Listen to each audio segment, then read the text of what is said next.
Hello friends, welcome back to Kitchen Delites. ഇന്ന് നമ്മൾ ഉണ്ടാക്കാൻ പോകുന്നത് ഒരു മാങ്ങ മപ്പാസ് ആണ്. ഇത് പച്ചമാങ്ങ കൊണ്ട് ഉണ്ടാക്കുന്ന നാടൻ സ്റ്റൈലിലുള്ള നല്ല ടേസ്റ്റി ആയിട്ടുള്ള ഒരു കറിയാണ്. അപ്പോൾ നമുക്കിത് എങ്ങനെയാണ് ഉണ്ടാക്കുന്നതെന്ന് നോക്കാം. ഇതിനു വേണ്ടിയിട്ട് ആദ്യം തന്നെ ഒരു പച്ചമാങ്ങയാണ് ഞാൻ എടുത്തിരിക്കുന്നത്. നമ്മൾ അച്ചാറിനൊക്കെ അരിയുന്നത് പോലെ ചെറുതായിട്ട് അരിഞ്ഞെടുത്തിരിക്കുകയാണ്. അപ്പോൾ ഇത് അധികം പുളിയൊന്നും ഇല്ലാത്ത മാങ്ങയായതുകൊണ്ട് വെറുതെ വെള്ളത്തിലൊന്ന് കഴുകി എടുക്കുന്നതേ ഉള്ളൂ. ഇനി നല്ല പുളിയുള്ള മാങ്ങയാണെങ്കിൽ കുറച്ച് നേരം വെള്ളത്തിലിട്ട് വെച്ചതിന് ശേഷം കഴുകിയെടുത്താൽ പുളി അല്പം കുറഞ്ഞു കിട്ടും. ഇനി നമുക്കിതൊന്ന് മാരിനേറ്റ് ചെയ്ത് വെക്കണം. മാരിനേറ്റ് ചെയ്യാൻ വേണ്ടിയിട്ട് ആദ്യം തന്നെ നമുക്കിതിലേക്ക് ആവശ്യത്തിനുള്ള ഉപ്പ് ചേർത്ത് കൊടുക്കുക. അതേപോലെ ഒരു 1/4 ടീസ്പൂൺ മുതൽ 1/2 ടീസ്പൂൺ വരെ മഞ്ഞൾപ്പൊടി ചേർത്ത് കൊടുക്കുക. ഇനി ഒരല്പം മാത്രം ഒരു 1/4 ടീസ്പൂൺ മുളക് പൊടി ചേർത്ത് കൊടുക്കുക. 1/4 ടീസ്പൂൺ ഗരം മസാല പൗഡർ.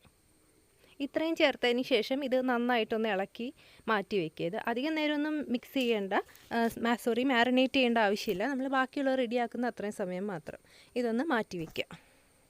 ഒരു പാൻ ചൂടാക്കാനായിട്ട് വെച്ചിട്ടുണ്ട്. അതിലേക്ക് ഒരു 2 ടേബിൾ സ്പൂണും വെളിച്ചെണ്ണയാണ് ചേർത്ത് കൊടുക്കുന്നത്. വെളിച്ചെണ്ണ തന്നെ ഉപയോഗിക്കണം ഇതിന്. എണ്ണയൊന്ന് ചൂടായി വരുമ്പോഴത്തേക്കും അതിലേക്ക് ഒരു 1/2 ടീസ്പൂൺ കടുക് ചേർത്ത് കൊടുക്കുക. കടുക് ഒന്ന് പൊട്ടി വരുമ്പോഴത്തേക്കും ഒരു 3/4 ടേബിൾ സ്പൂണോളം വെളുത്തുള്ളി ചെറുതായിട്ട് അരിഞ്ഞതാണ് ചേർത്ത് കൊടുത്തത്. അതേപോലെ തന്നെ ഒരു 3/4 ടേബിൾ സ്പൂൺ ഇഞ്ചി ചെറുതായിട്ട് അരിഞ്ഞത്. ഇനി 1-2 പച്ചമുളക് ചെറുതായിട്ട് അരിഞ്ഞതും കൂടി ഇതിലേക്ക് ചേർത്ത് കൊടുക്കാം. വേണമെന്നുണ്ടെങ്കിൽ ഈ സമയത്ത് നിങ്ങൾക്ക് വറ്റൽമുളകും ചേർത്ത് കൊടുക്കാം.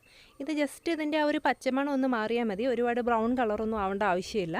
അതിനുശേഷം നമുക്ക് ഇതിലേക്ക് ചേർക്കാനുള്ളത് സവോളയാണ്. ഒരു സവോള ചെറുതായിട്ട് അരിഞ്ഞു വെച്ചതാണ് ഞാൻ ഇതിലേക്ക് ചേർത്ത് കൊടുക്കുന്നത്. അതിൻ്റെ കൂടെ തന്നെ കുറച്ച് പച്ചക്കറിവേപ്പിലയും കൂടി ചേർത്ത് കൊടുക്കുന്നുണ്ട്.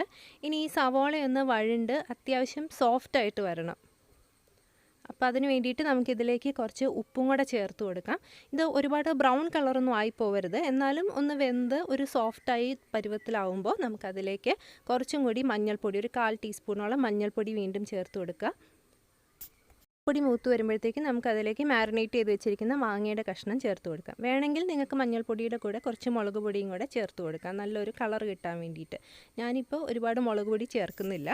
ഇനി ഈ മാങ്ങ നമ്മൾ ഇങ്ങനെ തന്നെ മൂടിയൊന്നും വെക്കേണ്ട ആവശ്യമില്ല. ഇങ്ങനെ തന്നെ ചെറുതായിട്ടൊന്ന് വാടി വരണം. അതായത് ഫുള്ളായിട്ട് കുക്കാവണ്ട, എന്നാലും ജസ്റ്റ് ഒന്ന് വാടി വരണം, ഹാഫ് കുക്ക്ഡ് ആവണം.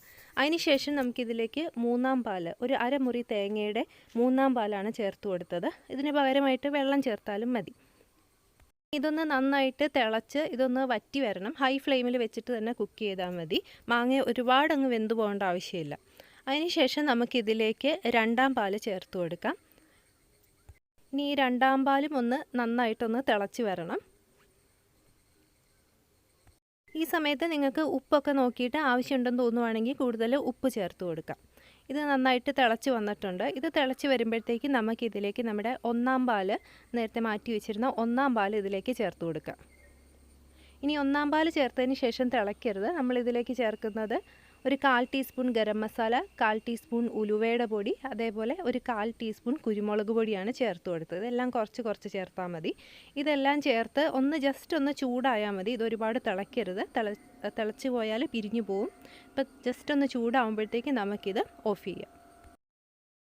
ഞാനിപ്പോൾ ഇതൊരു സെർവിങ് ഡിഷിലോട്ട് മാറ്റിയിട്ടുണ്ട്. ചോറിൻ്റെ കൂടെ കഴിക്കാനായിട്ട് നല്ല ടേസ്റ്റി ആയിട്ടുള്ള ഒരു നാടൻ സ്റ്റൈലിലുള്ളൊരു കറിയാണ്. നിങ്ങൾ മാങ്ങ ഇങ്ങനെ ഉണ്ടാക്കാറില്ല എന്നുണ്ടെങ്കിൽ തീർച്ചയായിട്ടും ഒന്ന് ട്രൈ ചെയ്ത് നോക്കിയിട്ട് നിങ്ങളുടെ ഫീഡ്ബാക്ക് അറിയിക്കണം. മറ്റൊരു വീഡിയോയുമായിട്ട് വീണ്ടും കാണാം. താങ്ക്